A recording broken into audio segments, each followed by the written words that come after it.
today let's write some music just for the sake of it, just for fun, not for any specific project or for any specific job, but just because writing music is the best.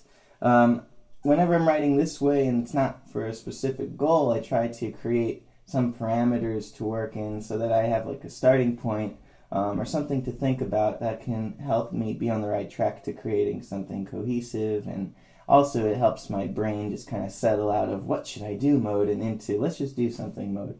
So today I'm going to write using exclusively sine waves. Sine waves are sounds like this that are really plain synth sounds, very plain, unaffected. It's just a wave that has no distortion or any effects on it. I'm going to start using just sine waves. And you might think, well, that'll be kind of boring or unemotional, and you may be correct. It could end up being pretty boring and pretty emotionless. That is certainly possible. But something that I've noticed is that if you focus on dynamics and form and groove, you can create a lot of emotion even if your timbre, meaning the actual sound of the pitch, is not that interesting. Or, I shouldn't say not that interesting, because honestly I think this is interesting, but maybe you could say it's not like super affected and intrinsically emotional the way, let's say, a human voice is. So, let's get started. Now, the first thing I know I want to do already, right off the bat, is I want to have this be groovy, because I'm in a groovy kind of mood. I've got bags under my eyes, and it's time to wake the hell up. So, let's see what we can do here with some groove to start. One thing I like to do to get a groove going when I'm working with tones like these, that are kind of flat and maybe not, don't say a lot by themselves, I'm going to try to create a groove I wouldn't normally think of by basically playing around randomly and then quantizing stuff, which is, it's not something that people brag about doing, but it's certainly something that I think a lot of people do, and I'm one of them.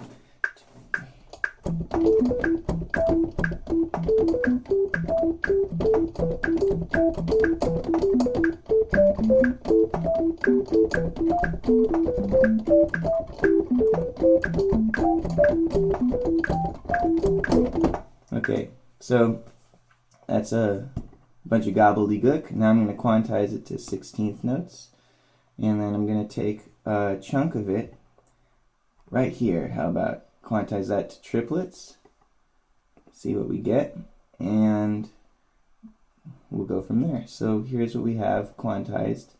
I'm going to make it start right on a beat.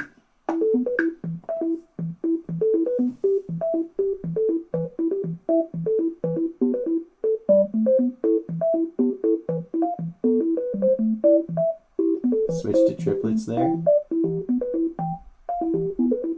I'm going to get rid of the blah blah. I don't really like the blah blah. So let's find it. Yeah, blah blah. I'm going to get rid of that. So bye bye. Bye bye. Now it's just. And I'll get rid of this too. Why not? I'll put some here. How about that?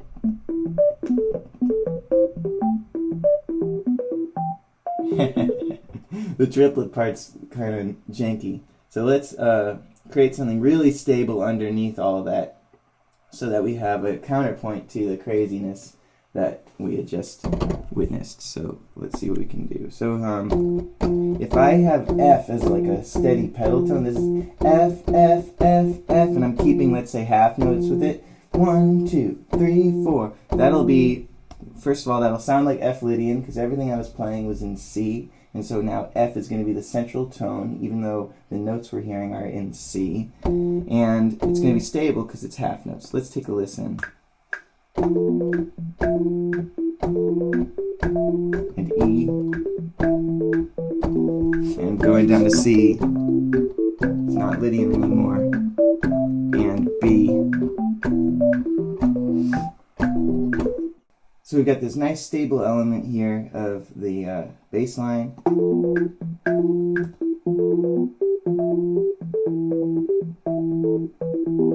We've got our gobbledygook on top. Let's hear what the triplet sounds like.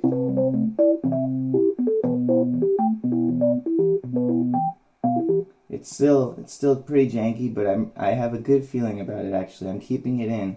I'm going to create another stabilizing element in a different range musically. It's going to be in the high range. And it's going to be more of an more tied to the eighth note. Our other stabilizing element, the space line, is tied to half notes. But I'm going to do something with eighth notes here. I'm going to do, let's say, how about A and G? It's like a nice minor seventh here. And then G and F. Everything's in C so far. It sounds good though. Sounds good. So let's see what we can do.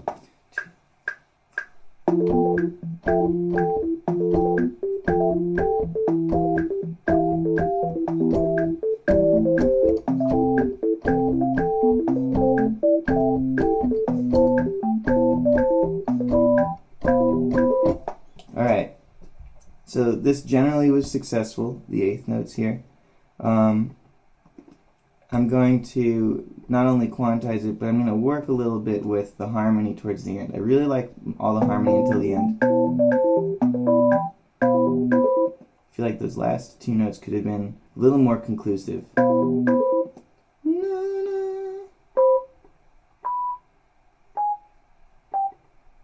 them here. Yep. Satisfactory. Let's see what we get.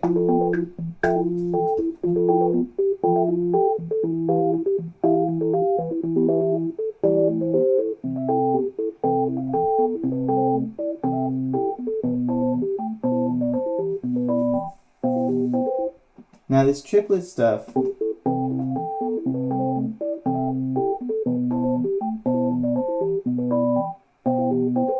it's got a cool swagger to it. You know, the imperfection, I see potential in it, but I don't feel like we've made it intentional enough yet.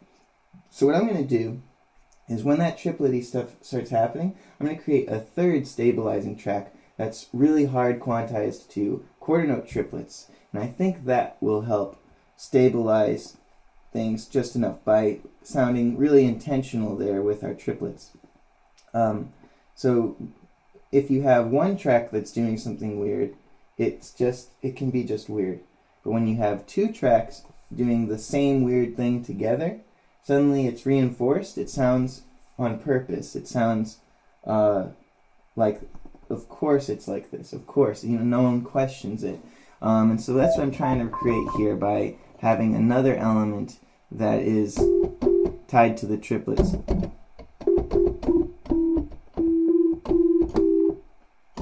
I'm just going to get D, E, G here. Sounds good to me. I'm going to quantize this to the triplets.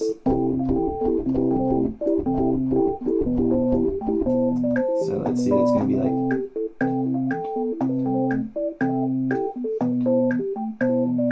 dot, dot, dot, dot, dot, dot, dot, dot, dot, dot, dot, dot. I'm going to do long, slow triplets. Let's see if I can do it accurately.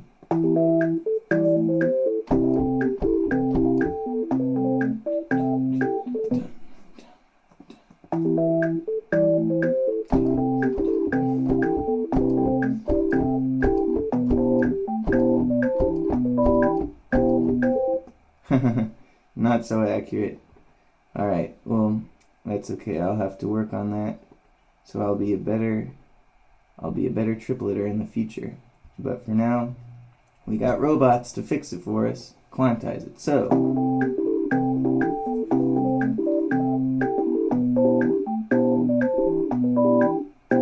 I like the way it resolves right here. Everything comes back together. So there's this funky moment right here. I don't know about it. Yeah, I feel like that shouldn't land on a triplet. That should be right straight, because then if I put that right on a quarter note, it'll be like, hey, triplet world, back. Hey, triplet world, we're back. And it kind of, it's adding more intention to all this. So how am I doing battery? Good. All right.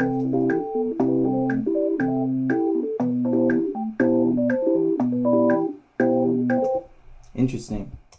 After listening back a few times, I decided to move the stabilizing triplet part up an octave, or up 2 octaves, and add a little bit of delay to it and add these extra triplet notes, because I felt like there wasn't enough reinforcement happening in this part. So I wanted to flesh out the triplets a little more and also put it in a range where it wasn't muddying everything up.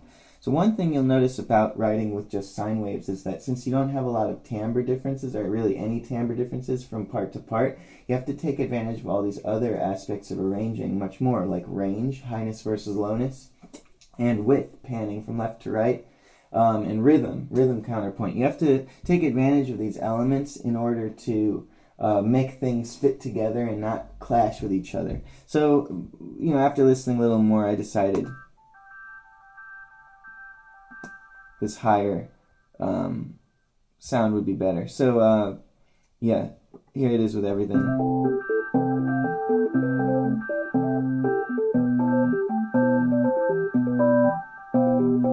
I'm feeling a lot stronger about how that affects the triplets. So now we've got, I think, a decent beginning for something. And, if I were to go write the next section, what I would probably do is just start fresh with some new concepts and see if I could glue the two together. I think oftentimes when people are writing, they're like good at making the beginnings of songs, and then they're like, well, what do I do next? And I think just make another beginning that's in the same parameters as the actual beginning and see what you get. Sometimes it's not relevant enough, sometimes it's not related, but then try again, and then you eventually find something that will go well. I mean, sometimes you feel inspired and you just know what the song should be and you've got all these ideas, but like most of the time I think we're not that inspired to just do the whole song. Like I don't think I can rely on my inspiration to finish songs, so I go for that approach instead. I just keep starting with the same parameters, and you find interesting ways to combine stuff, and I don't ever write any piece the same way, so you got to explore so you can find out what's out there, what's in here, or wherever it all comes from. So now that we've got something that works cohesively without thinking about timbre, what if we add some percussion? I'm going to do something subtle with the drums because there's a lot of stuff going around already. I'm going to just do like this. Something like that.